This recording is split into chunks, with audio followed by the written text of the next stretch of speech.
It's 3 a.m. Your eyes snap open. The room is dark. The house is silent. And your brain is suddenly wide awake, running through every embarrassing thing you said in 2014. You stare at the ceiling. Somewhere in the back of your mind, a quiet panic sets in. Something is wrong with me. It's not. In fact, you're doing exactly what your ancestors did for 200,000 years. Here's what nobody tells you about sleep. The idea that humans should lie down and stay unconscious for 8 straight hours? That's not biology. That's the Industrial Revolution. For most of human history, right up until about the 1800s, people slept in 2 blocks. A first sleep and a second sleep, separated by an hour of quiet wakefulness. They called it the watch. And that hour, that strange liminal hour between midnight and dawn, was so normal that people mentioned it in court records and letters without ever explaining what it was. Everyone just knew. So if you're lying there at 3 a.m. wondering what's wrong with you, the answer is nothing.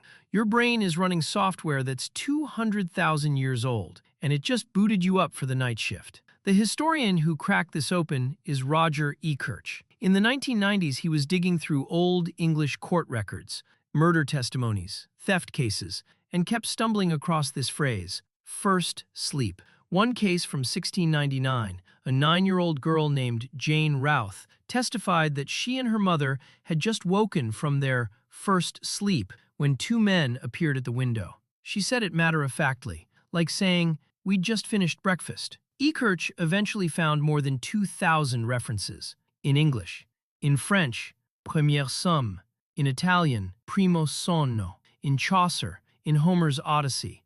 This wasn't a quirk, this was the way humans slept. And what did people do during the watch? They talked, tended the fire, had sex, reflected on dreams, which is probably why so many ancient cultures treated dreams as prophecies. You wake up mid-REM cycle, the dream is still fresh, and you've got an hour to think about it in the dark. But this isn't just about sleep, it's about survival. A 2017 study looked at the Hadza people in Tanzania, one of the last hunter-gatherer groups on Earth. Researchers tracked their sleep for 20 nights, and here's what they found. Over the entire study, there were only 18 total minutes where every member of the group was asleep at the same time. 18 minutes out of 20 nights, because people have different chronotypes. Some are night owls, some are early larks. In a modern office, that's an inconvenience. But on the savannah, surrounded by predators, that's a Sentinel rotation system built into your DNA.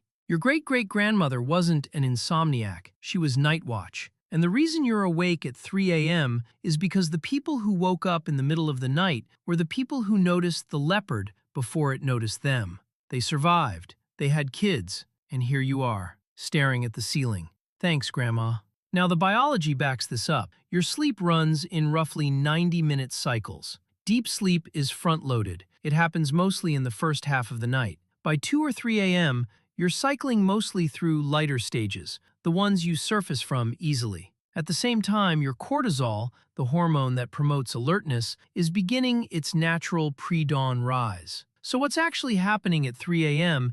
isn't that something yanked you awake. Your sleep naturally got lighter at exactly the moment your alertness hormones started ticking up. They met in the middle. In the 1990s, researchers put people in a lab with no clocks and no artificial light for weeks. Within days, their sleep split into 2 segments, with a peaceful, wakeful hour in between. Remove electricity and the ancient pattern comes right back. So what happened? 3 things. 1. The Industrial Revolution. Factory shifts started at dawn. You couldn't tell your boss you'd be in after your second sleep. 2. Artificial light. Firelight doesn't suppress melatonin the way electric bulbs do. Once street lamps arrived, bedtimes got pushed later, and the 2 sleeps collapsed into 1. 3. The story we told ourselves. Somewhere along the way, waking up stopped being normal and started being a disorder. So now you lie there at 3 a.m., and instead of getting up to stoke the fire or just